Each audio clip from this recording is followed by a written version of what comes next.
तो बहुत बहुत नमस्कार आप सबको। और हम आज अपने इस independent tax research analysis association की पहली in depth research video with our two wonderful gems, मतलब मैं कहूंगा जेम्स भी नहीं, मैं ये कहूंगा पूरे जेम्स की दुकान है ये खुद दोनों में, एक पावर हाउस बैटरी हाउस है दोनों अपने अंदर। ये एक ऐसा टॉपिक इन लोगों ने लिया, रियल एस्टेट। सर मैं इनको दाद देना चाहूंगा दोनों को, Pranshu ji from Chandigarh and Shiva Goyal from Rohtak. They are marvelous experts in GST, I can say, and they have done in-depth research in GST.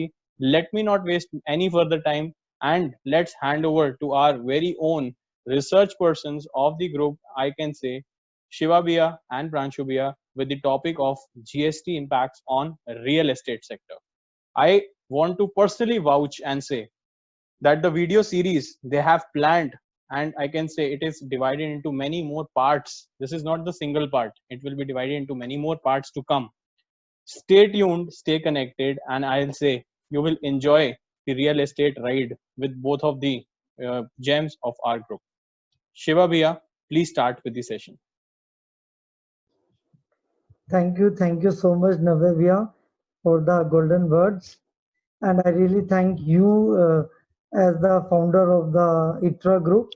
It is a great opportunity to be here with you as a part of the research group, and it's really feels wonderful to be here in the group with all the learned professionals. So with me, I would also like to welcome my co-GST speaker, the CA Pranshu Pasrija ji from Chandigarh, who has done in-depth research on the GST. Now officially, I would like to start.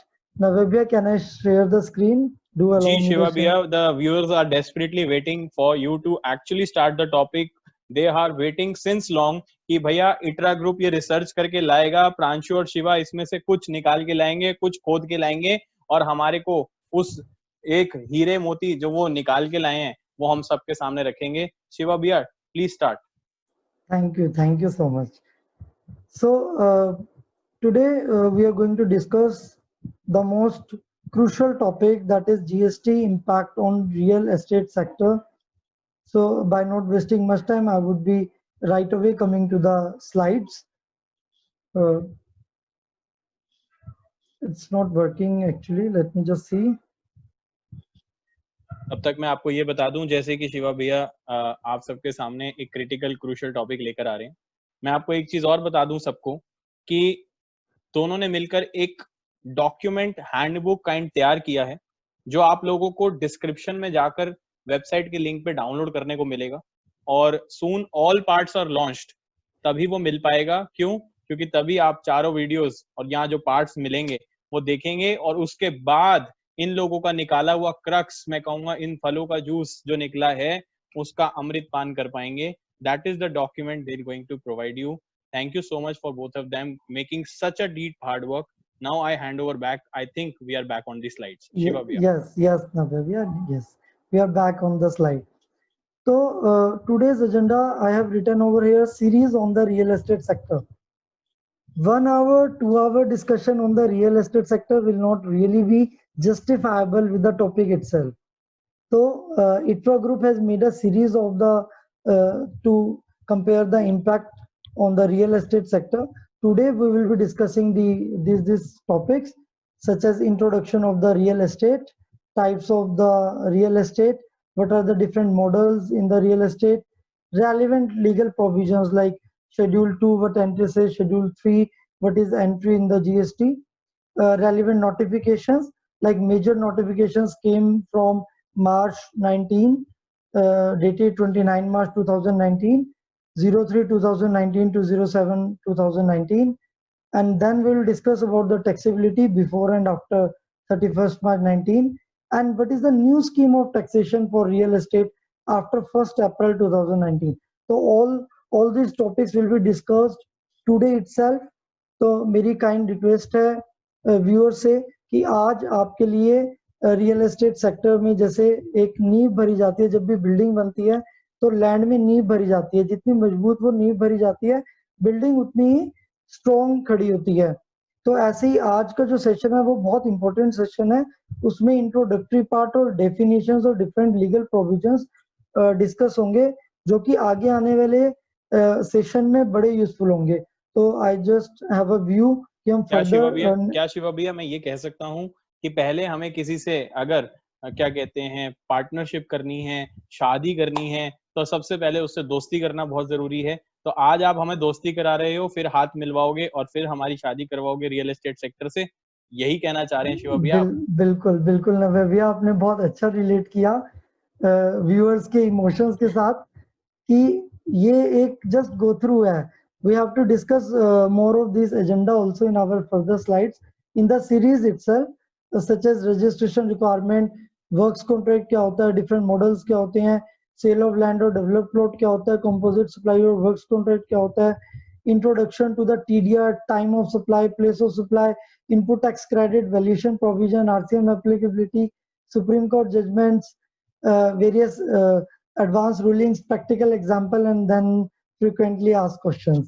So there is a lot of content on the real estate sector, and after completion, viewers will really feel that if any client of real estate comes before them, they will easily be handle them and give them the insightful consultancy they one has ever imagined of. So let me just go through the real estate overview. I will be somewhere quick in the overview part, then I will come to the GST part in just after just 5 to 7 minutes. So real estate जैसा कि आप जानते हैं कि ये property से related है, it is in the form of land and building, it can comprise of land alone और लैंड और बिल्डिंग टेकन टुगेदर, तो ये दोनों फॉर्म में हो सकता है। रियल एस्टेट हमारे इकोनॉमी का बहुत ही ग्रोइंग पार्ट है, ये अराउंड 6 to 7% कंट्रीब्यूट करता है जीडीपी में, और ये बहुत ज्यादा एम्प्लॉयमेंट भी क्रिएट करता है। जैसे आप देखते थे various labours involved in it, supervisor is involved in, engineers involved in this particular sector, so employment का बहुत बूस्टअप होता है। तो government has to take a due care in the particular setting of the taxation system while giving importance to this particular sector. Almost 21% of the loans और advance जो है वो भी इसी सेक्टर से होते हैं, तो इस सेक्टर की अपनी एक अलग इंपॉर्टेंस है। रियल एस्टेट कितने टाइप्स का होता है? फर्स्ट लैंड, क्योंकि ये वेरी बेस है रियल एस्टेट का, इसमें वैकेंट लैंड, अनडेवलप्ड प्रॉपर्टी आप बोल सकते हैं, with no construction thereon, so it's a type of real estate. Another type of real estate is residential real estate, as name very well depicts कि जो residential dwelling के लिए use होता है, जो इंडिविजुअल्स या फैमिलीज मिलके रहते हैं रेजिडेंशियल ड्वेलिंग के लिए, so it's a residential real estate. Next is a commercial real estate, जहां पर कि हम बिजनेस प्लेसेस को देखते हैं, होटल्स को देखते हैं, मॉल्स को देखते हैं, like in Gurgaon there are various towers जिनमें बड़ी बड़ी कंपनीज ऑपरेट करती हैं। So this is all about the commercial real estate. Another form of commercial real estate comes as the industrial real estate, जो मैन्युफैक्चरिंग पार्ट से deal करता है, construction करता है, प्रोडक्शन करता है, कुछ नया बना करके लेके आता है, रिसर्च एक्टिविटीज करता है, तो ये भी एक काइंड ऑफ रियल एस्टेट है।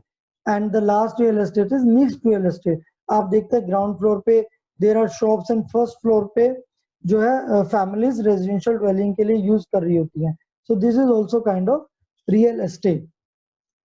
Having said that, there are 3 types of business models in the real estate. This is really very important because हम आगे जब भी टैक्सेबिलिटी के बारे में बात करेंगे तो हम इन बिजनेस मॉडल्स को रेफर करेंगे। तो until and unless you have understood the basics of these models, you cannot go ahead. So these are very useful models. First model is like there is a land self construction, जिसमें कि land है land owner के पास, और land owner contract देता है contractor को कि इसके ऊपर बिल्डिंग खड़ी की जाए, तो वो अपनी बिल्डिंग जो है उस पे वो बिल्ड करवा रहे हैं कॉन्ट्रैक्टर से। This is one kind of model in the real estate. Second kind of model is really very important, that is joint development agreement, which is commonly known as JDA। What is JDA? हम बिल्कुल simple language में इसको समझेंगे। There is a land owner जिसके पास land है, there is a promoter और builder you can say, जिसके पास पोटेंशियल है बिल्ड करने का, कंस्ट्रक्शन करने का। तो ये दोनों एक एग्रीमेंट में आते हैं, ये दोनों एक एग्रीमेंट एग्जीक्यूट करते हैं, जिसमें लैंड ओनर अपनी लैंड के राइट्स देता है बिल्डर को कि वो उस पर कंस्ट्रक्शन कर सके, फ्लैट्स को डेवलप कर सके। In consideration developer construction services देता है लैंड ओनर को, और as a part of consideration they decide कि लेट्स से 10 फ्लैट्स बिल्डर बनाता है on the land given by the land owner.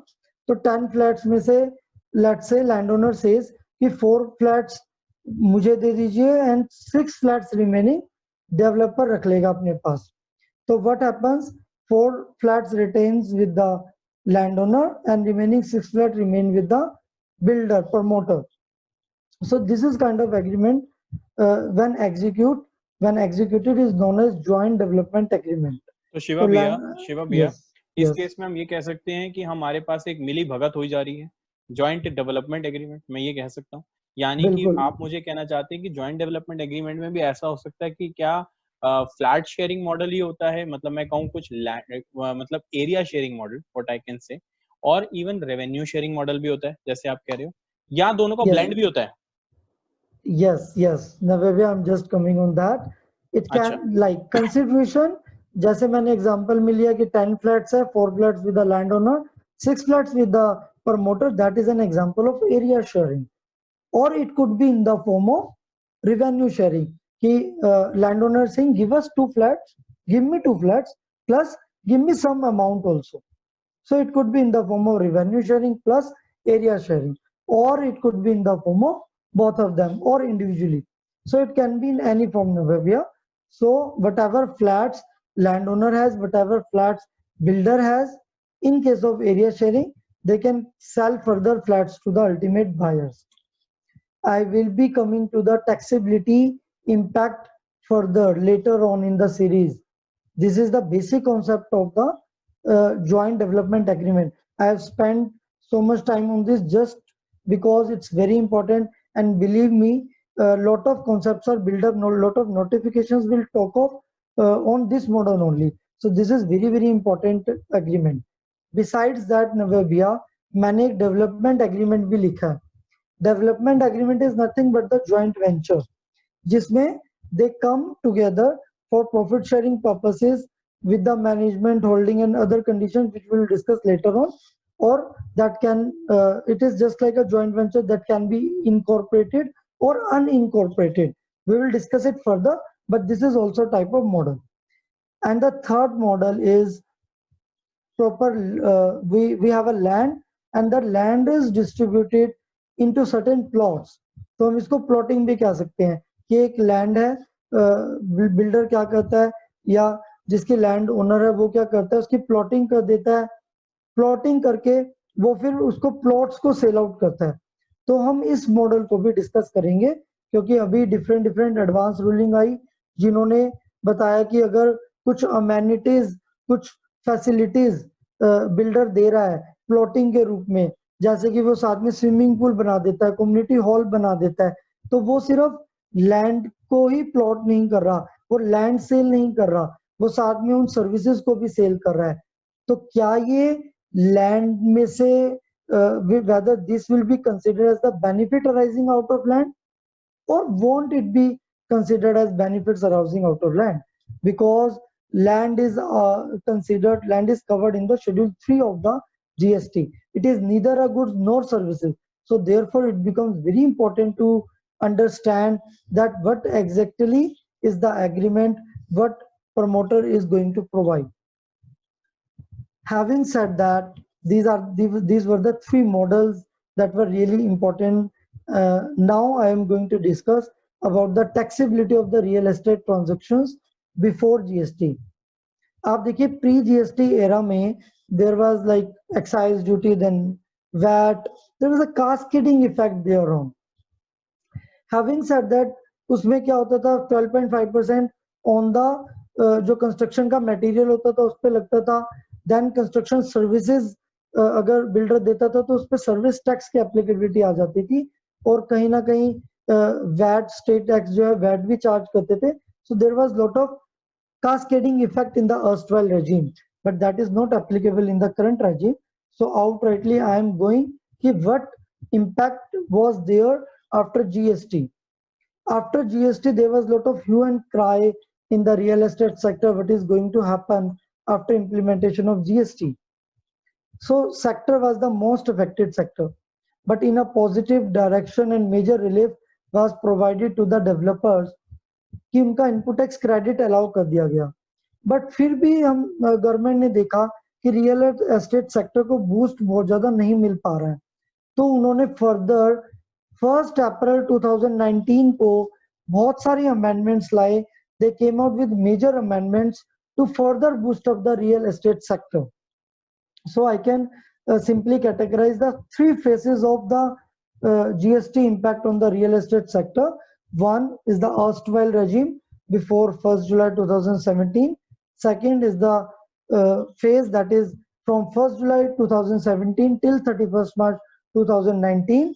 And the phase which is the current phase is from 1st April 2019 onwards, which we will discuss in series 1 only, in today's agenda only. Now coming to the important notifications that were out on 29th March 2019 from 03/2019 to 16/2019. So these are the very important notifications. हम इसके बारे में जहाँ discuss करेंगे, जहाँ जैसे जैसे topic आएगा, we will discuss in detail. But to give an overview of the notification, let me make you very clear here. Like notification 03/2019 जिसमें कि rates के changes introduce किए गए. Like for an example, 18% if it was the rate of the construction service, or for affordable if it was 12%. So now government on 1st April 2019 came out with a different rate, like 1% or 5% without ITC, 1% for affordable houses and 5% for non-affordable houses. Previously rates, whatever rates were there, that was with ITC, and the applicability from 1st April 2019 that came out was with ITC. That will be discussed later. Like 04/2019 talks of exemption to TDR, FSI and long-term lease. तो आप सोच रहे होंगे कि what is TDR, what is FSI, what is long-term lease. So my co-speaker Pranshu Pasrija ji will be coming out with the definition part, जिसमें वो आपको clear करेंगे कि floor space index क्या होता है, TDR क्या होता है. तो ये definitions बड़ी important है इन notifications को समझने के लिए. तो इसलिए मैं आपको एक व्यू दे रहा हूँ कि जब हम notifications को डिटेल में डिस्कस करेंगे तो आपको ये समझना बहुत महत्वपूर्ण हो जाएगा कि इन डेफिनेशंस का क्या मतलब है, टीडीआर में क्या कवर होगा, किसमें आरसीएम लगेगा, एफएसआई क्या है.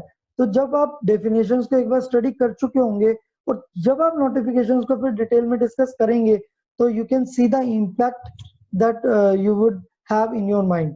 You will really understand it very clearly. तो just going forward in a fast pace, मैं एक बार नोटिफिकेशंस के बारे में आपको फास्ट बता देता हूँ ताकि जब डिटेल में जाए तो आपको एक थोड़ा सा व्यू हो कि हाँ हमने ये पहले थोड़ा सा डिस्कस किया था. 05/2019 जो नोटिफिकेशन है वो बात करती है रिवर्स चार्ज मैकेनिज्म की, कि जो भी टीडीआर है, एफएसआई है या premium for long term lease है, वो प्रमोटर के ऊपर आरसीएम में एप्लीकेबल है. Land owner is exempt from that particular liability. 06 talks of time of supply, 07 talks of RCM rate of services. कि जब हम आईटीसी का चैप्टर लेंगे in our session 3rd I guess, तो उसमें हम डिस्कस करेंगे कि ये 80% क्राइटेरिया क्या है. क्या ऐसा जरूरी है कि हमें रजिस्टर्ड डीलर से 80% माल खरीदना जरूरी है? So will see into that particular concept or the series when we'll discuss in detail the ITC provisions and the restrictions thereon.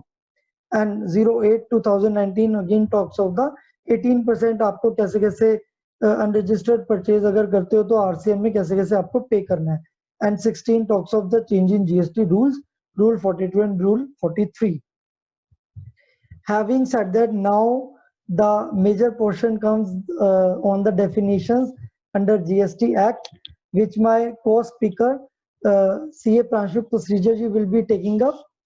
So over to you, Pranshu ji, before for the definition part. हाँ जी, before Pranshu ji takes now charge, मैं ये देख पा रहा हूँ शिवा भैया, प्रांशु भैया, आप लोगों ने इतनी मेहनत की है कि आप ऐसे समझा रहे हैं जैसे कि हमें बिल्कुल फंडामेंटल्स क्लियर होते जाएं और कुछ भी क्लैरिटी से हम चूक ना जाए। मैं ये कहूंगा, एक होता है क्लैरिटी, एक होता है क्रिस्टल क्लैरिटी।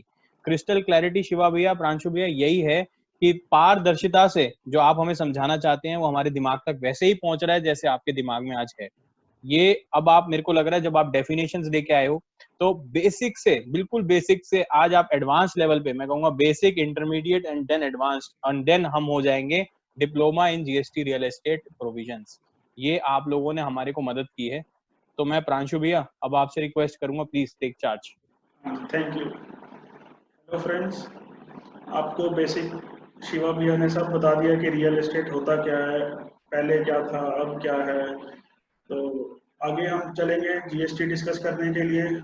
जीएसटी के अंदर बेसिक स्टार्ट करते हैं कि उसकी डेफिनेशंस क्या है, उसको आगे आगे चलते हुए हम पूरा डिस्कस करेंगे। सबसे पहली डेफिनेशन है गुड्स। गुड्स क्या है? जीएसटी ये जो गुड्स एंड सर्विस टैक्स है, तो उसके अंदर गुड्स और सर्विसेज की डेफिनेशन एक इंपॉर्टेंट डेफिनेशन आ जाती हैं।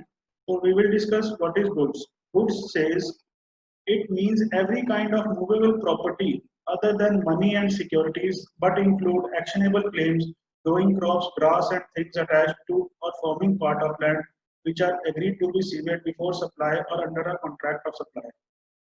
सबसे important बात यह है कि goods जो है वो movable property होनी चाहिए. It is not an immovable property.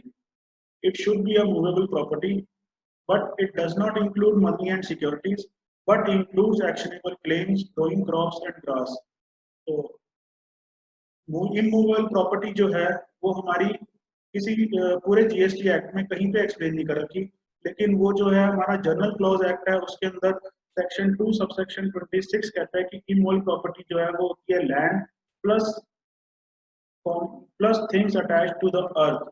इसका मतलब ये है कि other than immovable property are movable property, और जो मूवेबल प्रॉपर्टी है वो हमारी गुड्स डेफिनेशन में कवर हो जाती है। इसके बाद है हमारा डेफिनेशन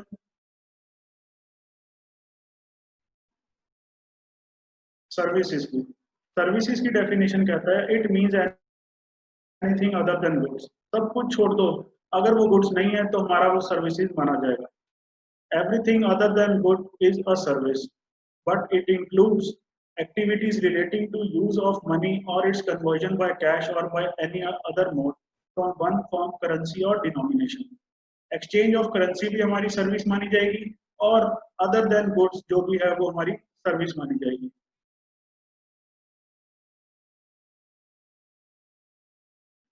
इसके बाद हम डिस्कस करते हैं what is capital goods. Capital good means goods the value of which is capitalised in the books of accounts of the person claiming the ITC and which are used or intended to be used in the course or furtherance of business. Here it is very critical to note that it is capital good means goods, और goods हमारी definition में हमने पीछे cover किया कि वो है movable property। तो other than movable जो हमारी immovable property है that is not covered under capital goods, जो कई बार हम बीच में कंफ्यूज हो जाते हैं कि what is capital and what is immovable property. तो इन्होंने सर्विस जीएसटी एक्ट में it is very clearly specified that capital goods means goods. तो हमारी जो मूवेबल प्रॉपर्टी है और उसको हम अगर बुक्स में कैपिटलाइज करते हैं तो हम उसको कह सकते हैं कि ये हमारी कैपिटल गुड्स हैं, and which is not an immovable property. Immovable property हमारी कैपिटल गुड्स की डेफिनेशन से बाहर हो जाती है, और कैपिटल गुड्स ये कहता है कि उसको कैपिटलाइज करना है, plus it is to be intended to be used in the course और फर्दरेंस ऑफ बिजनेस। उस कैपिटल गुड्स को आप इंस्टॉल करते हैं, अगर फैक्ट्री में इंस्टॉल करते हैं, कहीं ऑफिस में यूज करते हैं, तो उस कैपिटल गुड्स से आप उसको बिजनेस को इंप्रूव करेंगे, बिजनेस के कोर्स में यूज करेंगे और उसका आईटीसी क्लेम करेंगे। इसके बाद हमारी डेफिनेशन आती है कंपोजिट एंड मिक्स सप्लाई। बहुत ध्यान से सुनना, ये दो डेफिनेशन बहुत ज्यादा इंपॉर्टेंट है जीएसटी एक्ट में, जो आज तक कभी किसी एक्ट में नहीं हुआ, किसी एक्ट में डिफाइन नहीं हुआ, but it is defined in the GST act. What is a composite supply? Composite supply means a supply made by a taxable person. Keep in mind it should be a taxable person to a recipient consisting of two or more taxable supplies. Taxable supplies is also important, of goods or services or both or any combination thereof which are naturally bundled. तो naturally bundled का मतलब क्या है कि आपको एक service के साथ या एक गुड के साथ दूसरी सप्लाई करनी जरूरी है। एक सप्लाई के साथ दूसरी सप्लाई होगी, वो नेचुरली बंडल्ड होंगे, दोनों टैक्सेबल होंगे और टैक्सेबल पर्सन उसको प्रोवाइड करेगा, तो वो कंपोजिट सप्लाई मानी जाएगी। जैसे आपकी एग्जांपल में हमने फोटो ले रखी है इंस्टॉलेशन ऑफ एसी। आप एसी परचेज कर लेते हैं, लेकिन उसको इंस्टॉल कराना जरूरी है। जब तक उसको इंस्टॉल नहीं कराएंगे उसको आप यूज नहीं कर सकते। तो for installation it should, for use it should be installed. तो without installation it is not usable. तो इसको हम, अब इसके अंदर दो सर्विसेज आ गई, इंस्टॉलेशन की सर्विस और एक सेल की सर्विस, जो हमारी गुड्स है। जब दोनों को bundled, that is naturally bundled, तो हमारी ये कंपोजिट सप्लाई में आ गई। दूसरी डेफिनेशन है mix supply. Mix supply means two और more individual supplies. Keep in mind, composite supply says it should be a taxable supply, but a mixed supply says it should be an individual supply, means it can be taxable or it can be exempt supply also, but their individual supplies of goods or services or a combination thereof made in conjunction with each other, meaning thereby ये जो supply है इसके अंदर दो से ज्यादा supplies include है, लेकिन उसको मैंडेटरी नहीं है, एक कंजंक्शन में दे रखी है, but it is not a mandatory, it is not naturally bundled. जैसे कि एग्जांपल में हमारा एक गिफ्ट पैक है, गिफ्ट पैक के अंदर हमारे बिस्किट्स हैं, चिप्स हैं, जूसेस हैं, तो हमारा ये नेचुरली बंडल्ड नहीं है। We can be, it can be sold separately also, but it is given in a pack and charge at a one price, so it is a mixed supply. Then schedule 2 composite supply कहता है कि composite supply जो हमने पीछे discuss किया, it is naturally bundled, पर वो goods है या सर्विसेज है। एक शेड्यूल 2 इंक्लूड किया जीएसटी एक्ट में, that says activities to be treated as supply और सप्लाई ऑफ सर्विसेज। इसके अंदर कहता है कि सप्लाई ऑफ गुड्स क्या है और सप्लाई ऑफ सर्विसेज को इन्होंने डिफाइन कर दिया। तो पैरा 6 कहता है composite supply. Composite supply means a naturally bundled supply. The following composite supply shall be treated as a supply of services. एक वर्क्स कॉन्ट्रैक्ट सर्विस है in the pre GST regime. अगर हमने देखा हो वैट या service tax के अंदर, तो हमें वर्क्स कॉन्ट्रैक्ट की प्रॉपर डेफिनेशन नहीं थी।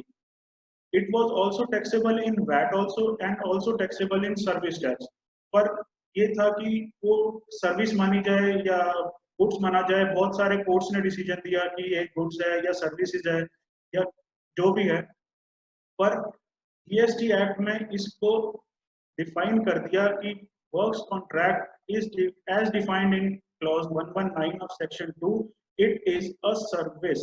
तो चाहे वो गुड्स हो, चाहे सर्विसेज हो, चाहे रेट आपका सर्विस का 30% हो, टोटल वैल्यू में से 30% हो, चाहे आपकी सर्विस गुड्स की वैल्यू 70% हो, nonetheless everything kept in aside, composite supply will be a service, or works contract will be a service. तो वर्क्स कॉन्ट्रैक्ट की डेफिनेशन क्या कहता है? It says means a contract for building, construction, fabrication, completion, erection etcetera of any immovable property. Keep in mind, it is very important, it should be an immovable property. Movable property is a composite supply and immovable property is a works contract service. पहले क्या था? Works contract service तो हमारे immovable property movable दोनों के लिए चल जाती थी, पर post GST it is only for immovable property. तो we can say that composite supply is for movable property and works contract is for immovable property, wherein transfer of property in goods, it is also very important कि goods की property जो है वो transfer होनी जरूरी है, चाहे वो goods की form में हो चाहे किसी भी form में हो, पर transfer of property in goods is also very much important and it is involved in execution of such contract, और contract इसका होना चाहिए। प्रांशु भैया, तो ऐसा पता चल पा रहा है कि हम कुछ डेफिनेशंस को ओवरलुक कर जाते थे, या मैं कहूं कि हम जल्दबाजी में विद प्री कंसीव्ड नोशन पढ़ लेते हैं और कुछ ना कुछ मिस इंटरप्रिटेशन ले लेते हैं, या मैं कहूंगा अनदर वे ऑफ इंटरप्रिटेशन ले लेते हैं, या प्री मैच्योर अंडरस्टैंडिंग ले लेते हैं। पर जैसे कि आपने बोला वर्क कॉन्ट्रैक्ट में ट्रांसफर ऑफ गुड्स होना कंपलसरी है for the execution of such contract, या आपने बोला कि आज एक फंडामेंटल क्लियर किया, और जैसे कि मैं आप स्क्रीन पे देख पा रहा हूँ आपने कंस्ट्रक्शन सर्विस को भी पिकअप किया है। तो आप आज, मेरे को लग रहा है कि एक जो डिफरेंसेस जो हम लोगों को समझ नहीं आ पाते थे या कंफ्यूजन की स्टेट में रह जाते हैं कि भाई इल्यूजन होती है कि what is the difference between work contract, construction service, composite और मिक्स सप्लाईज। फंडामेंटली वो कहा जाता है ना, मैं तो कहूंगा भैया हम अभी भी एक गागर में से बूंदे निकालेंगे, क्योंकि सागर तो अभी देखना बाकी है। गागर आप हमारे सामने रख रहे हैं और हम उसमें से बूंदे ले रहे हैं भैया। थैंक यू भैया, आपने इतनी रिसर्च करी है इसके अंदर। थैंक यू भैया, थैंक यू। तो आगे हम चलते हैं। Now we will discuss about construction service. Real estate में construction service is very much important. Construction service की जो डेफिनेशन है वो पूरे जीएसटी एक्ट में कहीं नहीं दे रखी, बट वर्क्स कॉन्ट्रैक्ट सर्विस की डेफिनेशन में कंस्ट्रक्शन को इंक्लूड किया गया है। हाँ, explanation 17(5) clause C and D के अंदर कंस्ट्रक्शन को कुछ एक्सप्लेन किया है कि वो कहता है कि construction includes reconstruction, renovation, addition or alteration or repairs to the extent of capitalization to the said immovable property. Meaning, जो हमारी कंस्ट्रक्शन सिर्फ न्यू कंस्ट्रक्शन तक लिमिट नहीं रह जाएगी, it also includes reconstruction, renovation, addition, alteration और repair also, but most important, it is to be capitalized to the said immovable property. If it is not capitalized to immovable property, it will not be a construction service. Then also construction service की valuation भी define कर रखी है entry number 1 of notification 11/2017 में. It says that in case of supply of construction service involving transfer of property in land or undivided share of land, meaning construction service के अंदर अगर property land की value include है या undivided share of land की value include है, तो हमें वो डिडक्ट करना पड़ेगा, because land is not a goods not a service, जो हम आगे डिस्कस करेंगे. तो वैल्यू ऑफ कंस्ट्रक्शन सर्विस, तो उन्होंने कहा कि value of construction service will be equal to total amount charge for such supply less the value of land और undivided share of land. Undivided share of land होता है जो एक flat owner को पूरी प्रॉपर्टी में से कुछ एरिया जो लैंड का उनको मिल जाता है. For example let's say for parking area, पूरे अपार्टमेंट में जो पार्किंग एरिया एक ओनर को मिल जाता है, that is said to be undivided share of land. और इसके अंदर वैल्यू ऑफ लैंड को उन्होंने डीमिंग प्रोविजन दे दिया कि value of land shall be deemed to be 1/3 of the total amount charge. तो वैल्यू ऑफ कंस्ट्रक्शन सर्विस हमारी आती है total amount charge less 1/3 value of total amount, जो कि हमारी वैल्यू ऑफ लैंड मानी जाती है. Construction service can be for pure construction, pure labour service. If it is a pure labor service, that is exempt from GST, जो हम आगे discuss करेंगे. So it can be without land also, it can be including land also. If it is without land, then we don't have to deduct the value of land. If it is including land, then we have to deduct 1/3 value of land. Say for example, a flat is sold for value of ₹60 lakhs. तो इसकी value क्या होगी? The value of construction service will be equal to 60 lakhs less 1/3 of the 60 lakhs, which is 20 lakhs. So the liability to pay GST arises on ₹40 lakhs. Hence, the effective rate will be 2/3 of the rate specified. There are two options to pay GST liability. Either you deduct 1/3 from the total amount of total value charge, or you deduct 1/3 from the rate of GST and take full amount charge. So we can come to a liability part from either of the two options. भैया क्या प्रांशु भैया, क्या हम कह सकते हैं कि कान इधर से पकड़े या उधर से पकड़े, रिजल्ट तो सेम ही आना है? रिजल्ट सेम आएगा, चाहे रिजल्ट सेम आएगा, वो कर लें चाहे वो कर लें, दो ऑप्शंस आपके पास हैं. Now comes the new definitions introduced in the new tax regime. हमारा न्यू टैक्स रिजीम था, बिल्कुल वो ड्रास्टिक चेंज आया उसके अंदर, जो 1 अप्रैल 2019 से इंट्रोड्यूस किया गवर्नमेंट ने. इसके अंदर रेरा की बहुत सारी डेफिनेशंस इंक्लूड करी गई हैं. तो रेरा को साथ में रखते हुए, keeping in mind the definitions and provisions of RERA, they have introduced new tax regime under the real estate sector in GST. So first we will define what is apartment. Apartment shall have the same meaning as assigned to clause E of section 2 of RERA Act. So apartment की definition also it has picked up from the RERA Act. And what is a residential apartment? Residential apartment shall mean an apartment intended for residential use. Intended for residential use is an important word to be kept in mind. If it is not intended for residential use, then it will not be a residential apartment. तो आप किसी commercial property में कहीं business करने के लिए कहीं किसी चीज के लिए use कर रहे हैं, that is not said to be a residential apartment. And that too, it has to be declared to the RERA authority or to competent authority. And what is commercial apartment? Other than residential apartments are commercial apartments. Then what is affordable residential apartment? जो हम पढ़ते रहते हैं कि ये 1% tax rate लगना है, 5% tax rate रखना है, 1% is for affordable and 5% for non-affordable. So what is affordable apartment? Affordable residential apartment shall mean in a project which commences on or after 1st April 19, meaning जो हमारे project 1st April 2019 के बाद commence करेंगे या ongoing projects जिनके ऊपर old tax rate are not opted, जिन projects के ऊपर पुराने रेट्स जो थे हमारे 12% 18% that are not opted, that will come under the affordable residential apartments that having carpet area not exceeding 60 square meters in metropolitan cities or 90 square meter in cities or towns other than metropolitan. Meaning 60 square meters जो carpet area इन्होंने लिया है और 90 square metre का carpet area इन्होंने लिया है other than metropolitan, दोनों में से जो एक होगा plus the gross amount charge is not more than 45 lakh. दोनों प्रोविजन जो हैं, दोनों कंडीशंस फुलफिल होंगी तब जाके वो रेजिडेंशियल अफोर्डेबल माना जाएगा. तो 60 square metre carpet area in metropolitan plus 45 lakh rupees gross amount charge, that will become an affordable residential apartment. And what is gross amount charge? It is a consideration charge for the construction service, amount charge for the transfer of land or undivided share of land, plus any other amount charged by the promoter, say parking area, lawn area, any other charges. तो जो builder promoter जो आपके charges include करेगा, जो भी include करेगा, जो आपसे चार्जेस लेगा, that all will come under the gross amount charge and that should not be more than 45 lakhs for coming under the definition of affordable residential apartments. Other than affordable, they are non-affordable apartments. Then what is a project? Let's discuss. A project shall mean a real estate project or a residential real estate project. What is a real estate project?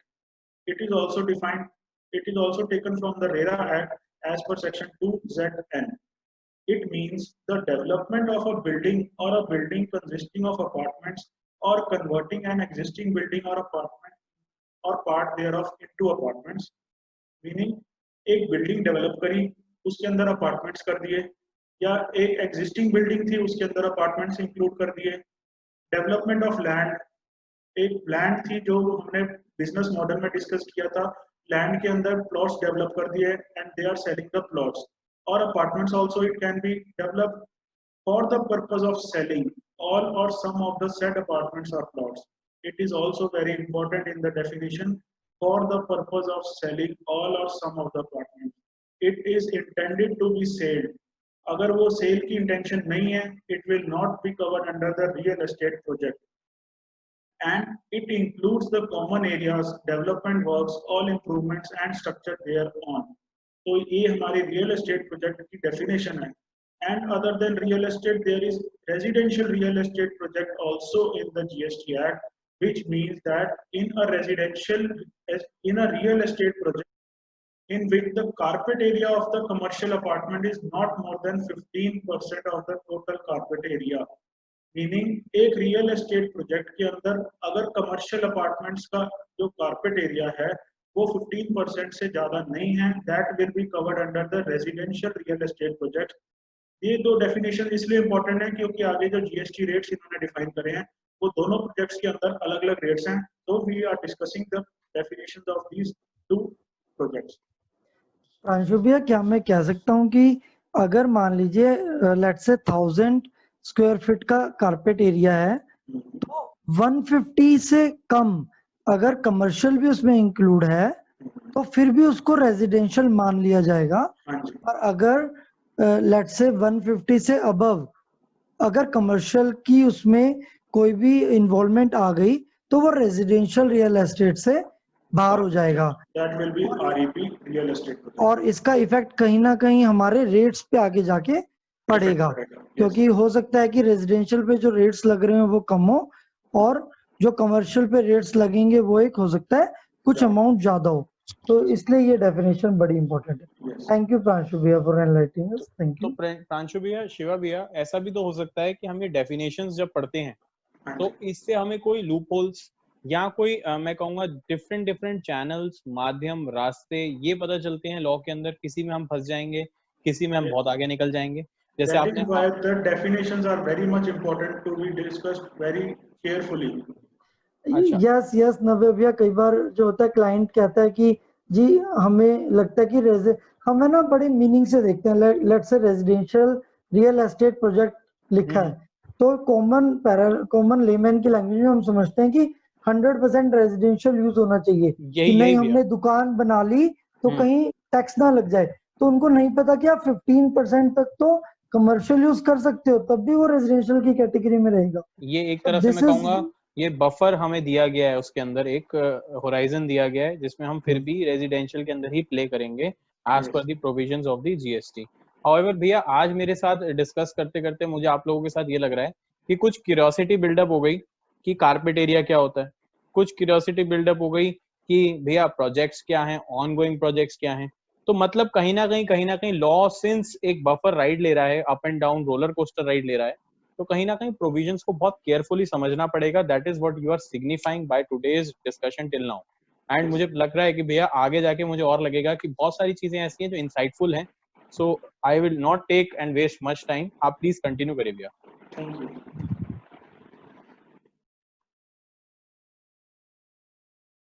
Now we will discuss apartment booked on or before 31st March 2019.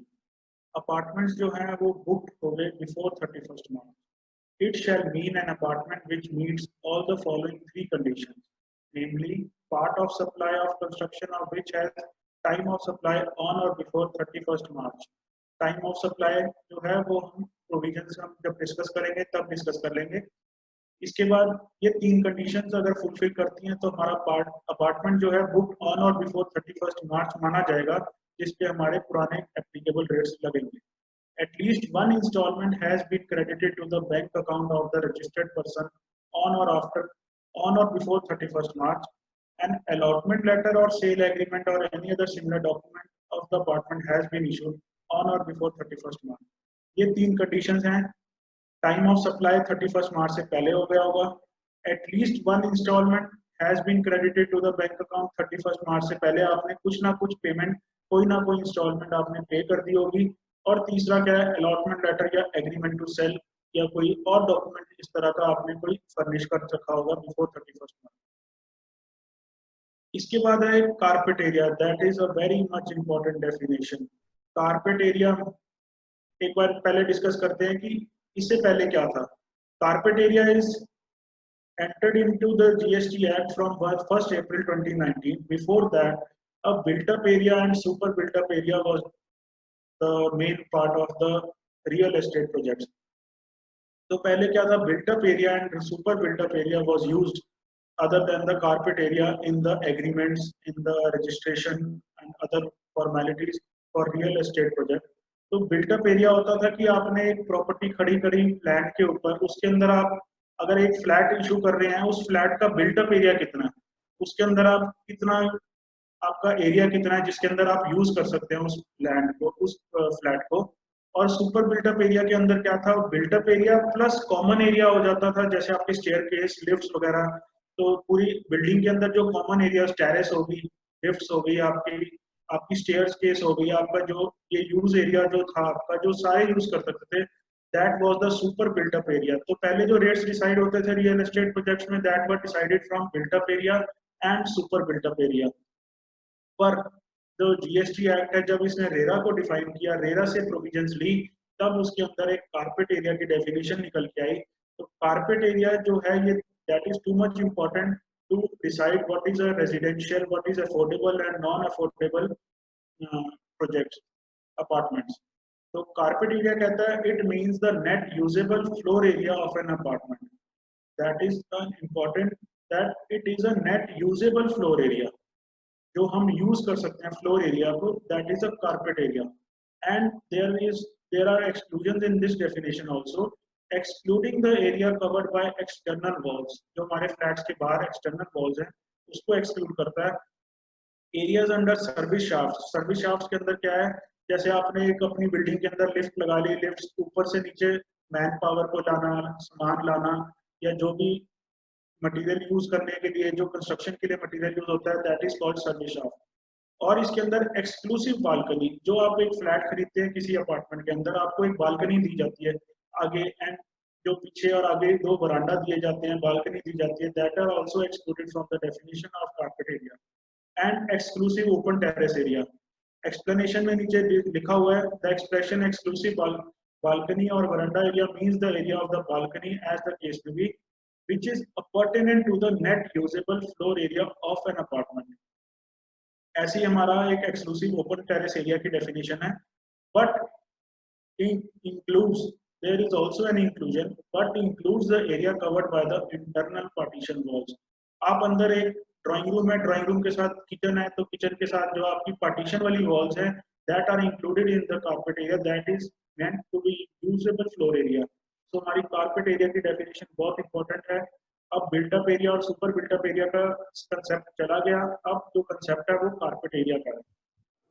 तो प्रांशु भैया, क्या मैं एक छोटी सी line में ये crux निकाल सकता हूँ कि कारपेट एरिया एक यूजेबल फ्लोर एरिया है जो कि रेरा एक्ट में डिफाइंड है, और जो अब जितने भी आगे एग्रीमेंट होंगे वो कारपेट एरिया पे होंगे. बट जो बिल्टअप और सुपर बिल्टअप एरिया है वो कॉमन पैरालांस में हम यूज करते हैं इन कॉन्सेप्ट्स को.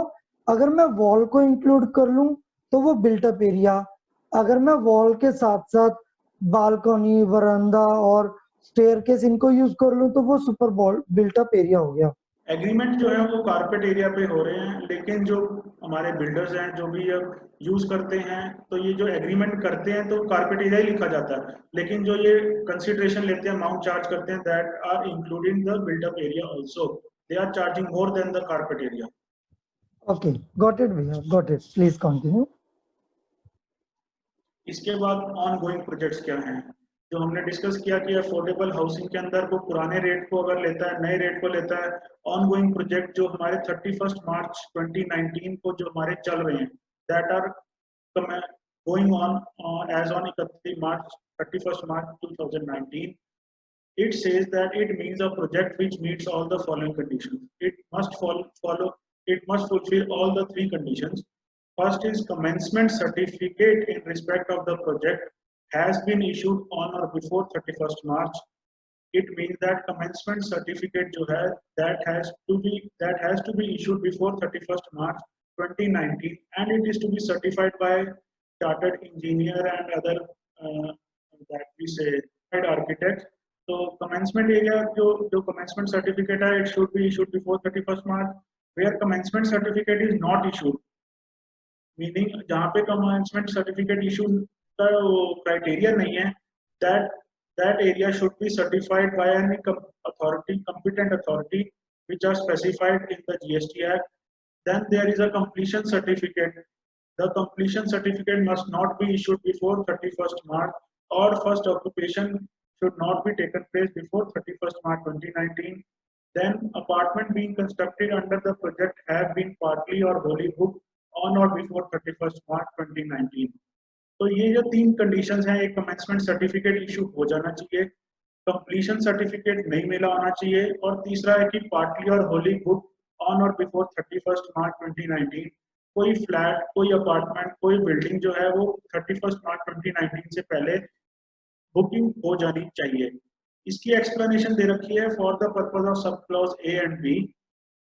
Construction of a project shall be considered to have started, कि कमेंसमेंट सर्टिफिकेट कब मिल जाना चाहिए, on or before 31st March if the earthwork for site preparation for the project has been completed and excavation for foundation has started on or before 31st March 2019.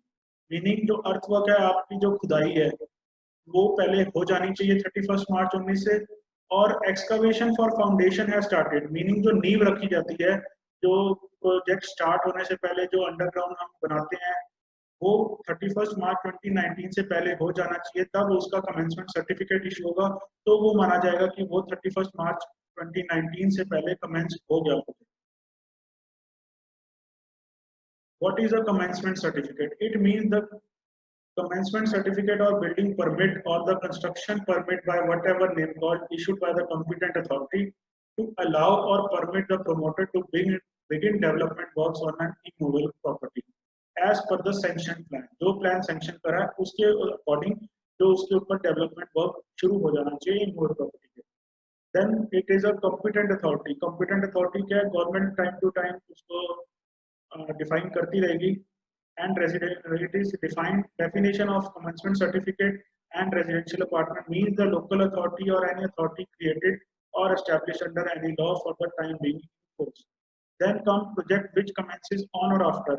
जो ongoing project नहीं है वो हमारे project which commences on or after 1st April 2019 की definition में cover होते हैं। Then there is an important definition of FSI. FSI क्या है? It means ratio of the building's total floor area to the size of the piece of land upon which it is built.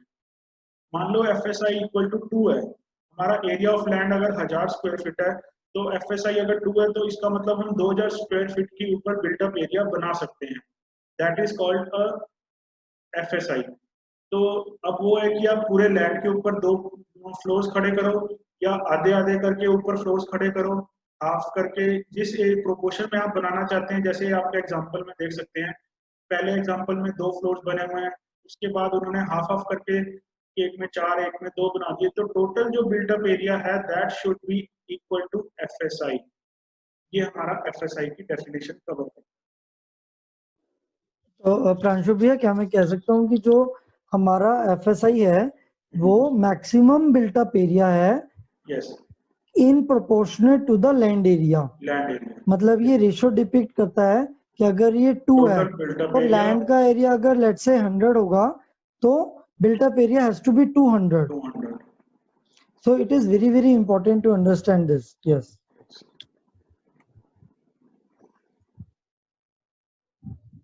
Now it is tax liable on sale before and after completion. What it says कि tax हमारा कब लगता है? Before completion लगता है या after completion लगता है?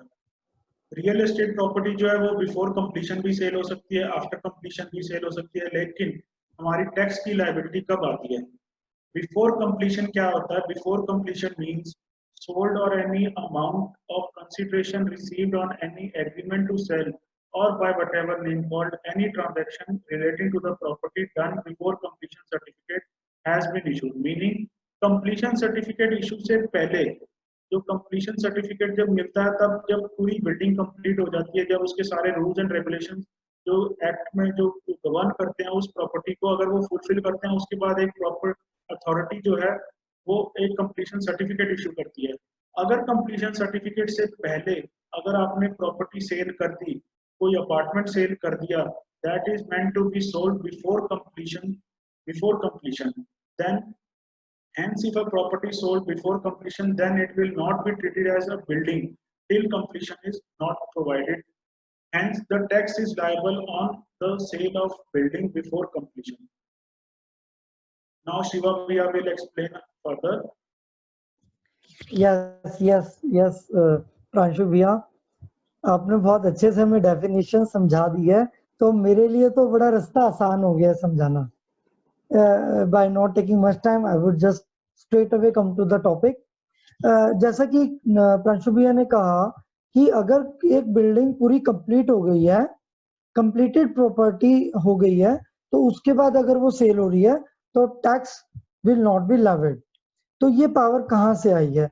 As per entry number 49 of the state list of the 7th schedule of the constitution of India, जिसमें ये लिखा गया है कि power to levy tax on the sale of land and building is specifically provided to the state.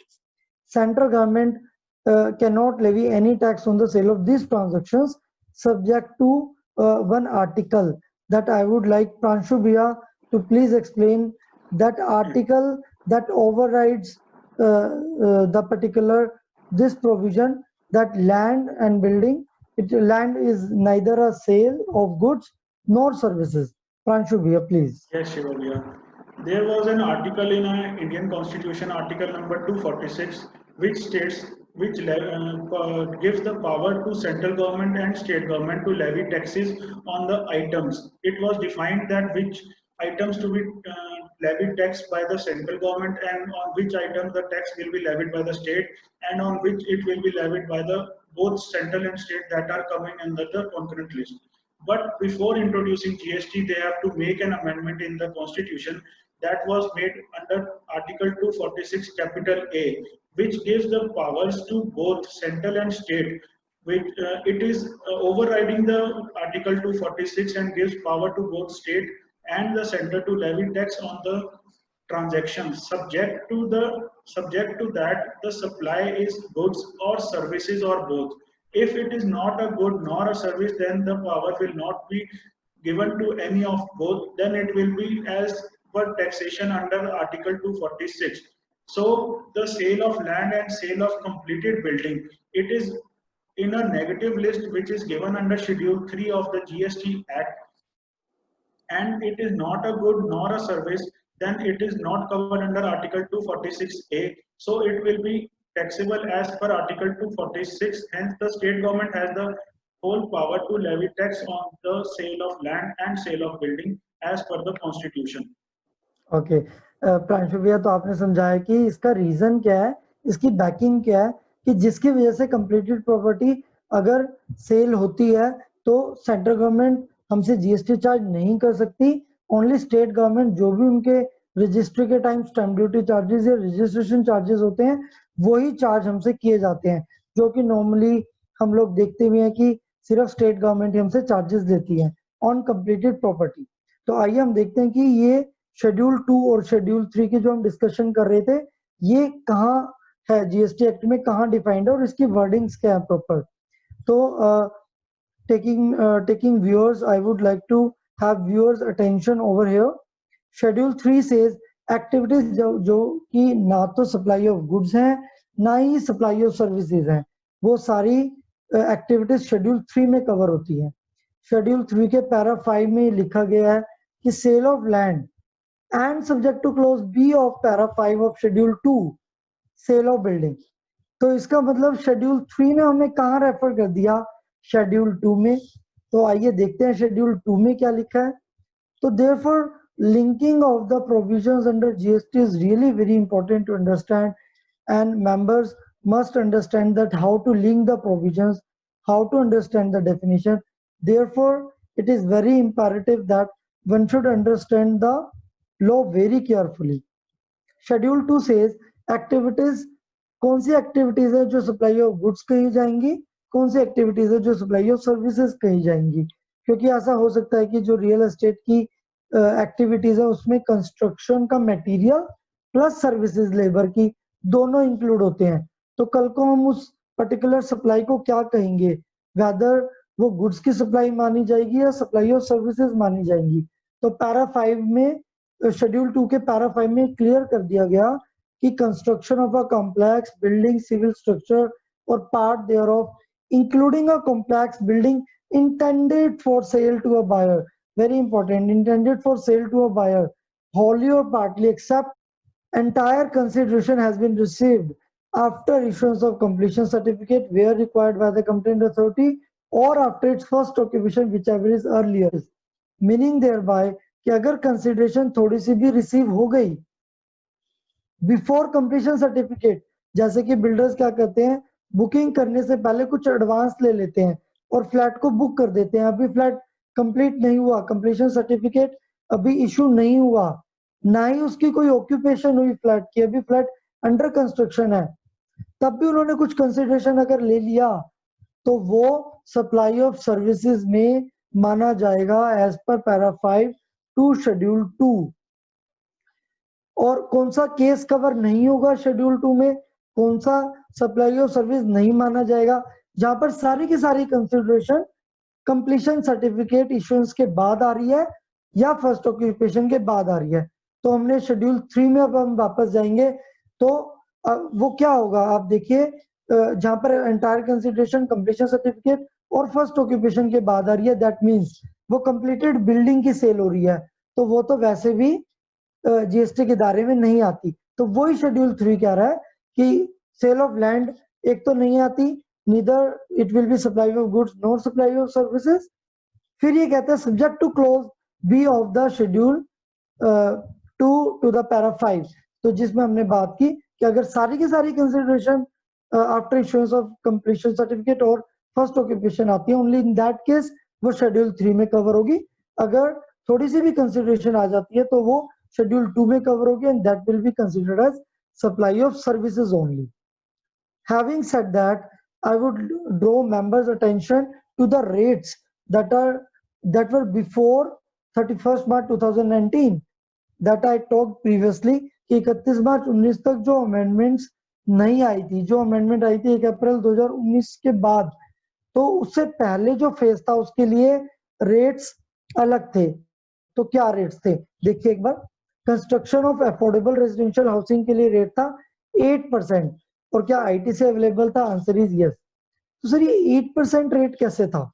आप देखिए, मैं ये अज्यूम करके चल रहा हूँ कि इसमें जो वैल्यू ऑफ लैंड है वो इंक्लूड नहीं है, ऑलरेडी 1/3 डिडक्ट कर लिया गया है, तो मैंने स्टार लगा के लिख दिया गया है कि ये after deduction of 1/3 value of land है। Otherwise effective rate is 12%। तो अगर मैं बात करूँ अफोर्डेबल रेजिडेंशियल हाउसिंग की, अगर इंक्लूडिंग लैंड है और उस पर कंस्ट्रक्शन सर्विसेज प्रोवाइड की जा रही है, तो 31 मार्च से पहले क्या रेट लग रहा होगा? 12%। पर हम लैंड को क्योंकि शेड्यूल 3 से आउट करते हैं तो इसका 1/3 का डिडक्शन दे दिया। लैंड की वैल्यू कितनी क्यों ना हो, पर जीएसटी लॉ में डिफाइन कर दिया गया कि आपको डिडक्शन कितनी मिलेगी? Only 1/3, that is fixed. तो 12 का अगर हम 1/3 डिडक्ट कर देते हैं तो effective rate of GST rate comes out to be 8%, और आईटीसी इसमें मिल जाता था। अब देखिए यहाँ पर हम कह रहे हैं अफोर्डेबल रेजिडेंशियल हाउसिंग, तो इसकी डेफिनेशन प्रांशु भैया ने ऑलरेडी डिस्कस कर लिया है। तो व्यूअर्स आपको कितना इजी हो गया ये समझना कि अफोर्डेबल रेजिडेंशियल हाउसिंग क्या होता है। अब हम बात करेंगे rate construction service of non affordable residential housing. तो इफेक्टिव रेट 12% है। तो viewers can type in the YouTube comment box, chat box, तो इसका मतलब ग्रॉस रेट क्या रहा होगा? Yes, it would be 18%, and after land deduction, it would be 12%. Further, construction or service of commercial property के case में 12% effective rate and gross rate would be 18%. क्या ITC sir मिल जाएगा? The answer is yes, ITC मिल जाएगा। Sir works contract के case में works contract, और अभी प्रांशु भैया आगे हम सीरीज में मैं और प्रांशु भैया डिस्कस करेंगे इन डिटेल कि कंस्ट्रक्शन सर्विस क्या होता है, वर्क्स कॉन्ट्रैक्ट क्या होता है। अभी हमने डेफिनेशन ऑल्दो डिस्कस कर लिया है, पर हम डिटेल में भी डिस्कस करेंगे। तो आई थिंक जब आप असेसमेंट करवाओगे 17-18 की, 18-19 की रियल एस्टेट की क्लाइंट्स की, जो आप जीएसटी ऑडिट अभी हो सकता है कि उन्होंने 9-9 से ना फिल की हो फाइनेंशियल ईयर 18-19 की, तो उस पॉइंट ऑफ व्यू से ये टैक्स रेट्स इंपॉर्टेंट बन पड़ते हैं, ताकि आपको पता हो कि आईटीसी अवेलेबल था या नहीं था बिफोर 31 मार्च 19। तो सर अब हमें बताइए कि 1 अप्रैल 19 से क्या था, 31 मार्च 2019 से क्या टैक्सेबिलिटी अराइज हुई रियल एस्टेट ट्रांजैक्शंस की। तो मैं आपको बता दूं, जब भी एक ट्रांजिशन पीरियड आता है तो गवर्नमेंट जो भी बिल्डर्स थे उनको एक ऑप्शन देती है कि आप ओल्ड स्कीम में आना चाहते हो या न्यू स्कीम में आना चाहते हो। ओल्ड स्कीम में अगर आपका कोई प्रोजेक्ट चल रहा है 1 अप्रैल 2019 से, अगर उसके बाद कोई न्यू प्रोजेक्ट चला तो वो तो न्यू स्कीम के अंडर ही आएगा। पर ऐसा हो सकता है ना कि 31 मार्च 2019 को हमारा एक प्रोजेक्ट अभी कंटिन्यू कर रहा हो, जिसको प्रांशु भैया ने बोला था ऑन गोइंग प्रोजेक्ट, जिसकी डेफिनेशन अभी हमने कुछ स्लाइड पहले डिस्कस भी की थी। तो हो सकता है मेंबर्स अभी आप देखिए कि कितनी इंपॉर्टेंट थी वो डेफिनेशन। तो ऐसा ऑनगोइंग प्रोजेक्ट अगर जो 31 मार्च से पहले स्टार्ट हो रखा था और जो कि अभी 31 मार्च के बाद चलना था, उसको गवर्नमेंट ने कहा कि अगर आप न्यू स्कीम में आना चाहते हो, न्यू टैक्स रेट्स में आना चाहते हो, तो आप 10 मई 2019 तक आ सकते हो। और उसकी फर्दर फिर एक्सटेंशन कर दी गई थी, वो फर्दर डेफर कर दिया गया था टिल 20 मई 2019। उसको ऑप्ट करने के लिए सिंपली क्या था कि एक फॉर्म फिल करना था और अपने जुरिसडिक्शनल जीएसटी रेंज को आपको इंटीमेट करना था। तो इट वाज डीम्ड कि अगर मान लीजिए किसी ने अगर 20 मई 2019 तक वो फिल नहीं किया था तो वो डीम कर लिया गया था कि वो न्यू रेजिम ऑफ टैक्सेशन में ही ऑप्ट कर लिया उस पर्टिकुलर एसएससी ने। So this was the beauty of the new GST regime after 1 April 2019 onwards. तो सर क्या रेट्स में चेंजेस आया? वहां पर अफोर्डेबल में हमने देखा कि इफेक्टिव रेट सर 8% था विद आईटीसी। तो आप यहाँ पर लिंक कर सकते हैं कि रेट्स कितना रिड्यूस कर दिया गया to boost the real estate sector. Government ने कहा कि 1% रेट हम चार्ज करेंगे विदाउट आईटीसी, और उस आईटीसी में भी कुछ कंडीशंस स्पेसिफाई कर दी गई जो हम फर्दर अपने आईटीसी के सेशन में, I think it will be covered in the session 3, जिसमें हम बात करेंगे आईटीसी की, तो हम उसमें कवर करेंगे। बट आप नॉर्मली अगर देखें तो रेट क्या होता है 1% without ITC for affordable, for non affordable it is 5% without ITC, commercial apartment के लिए 5% without ITC, affordable residential apartment के लिए आरईपी। देखिए अब बड़ा इंपॉर्टेंट, हम यहाँ पर रेट्स डिस्कस कर रहे हैं फास्ट मैनर में, तो मैं यूज कर रहा हूँ आरईपी के लिए इतना, आरआरईपी के लिए इतना। तो आप लोगों ने डेफिनेशंस को समझा है, आपने जब नींव आपकी भरी जा रही थी तो आपने उसको अच्छे से समझा, तो आज अब हम थोड़ा सा फास्ट चल पा रहे हैं। तो देखिए अब आपके माइंड को भी थोड़ा इजी लग रहा होगा कॉन्सेप्ट्स को ग्रैब करना और रेट्स को ग्रैब करना। तो ये डिफरेंट डिफरेंट रेट्स है, आपको स्टडी मटेरियल दे दिया जाएगा, यू कैन रेफर इट कि कौन से पर्टिकुलर प्रोजेक्ट्स पे कौन कौन से रेट्स एप्लीकेबल है। some are without ITC, some are with ITC, and in detail we will discuss when we will take up the provisions of ITC कि क्या क्या restrictions है जो हमने further notification में भी discuss की थी।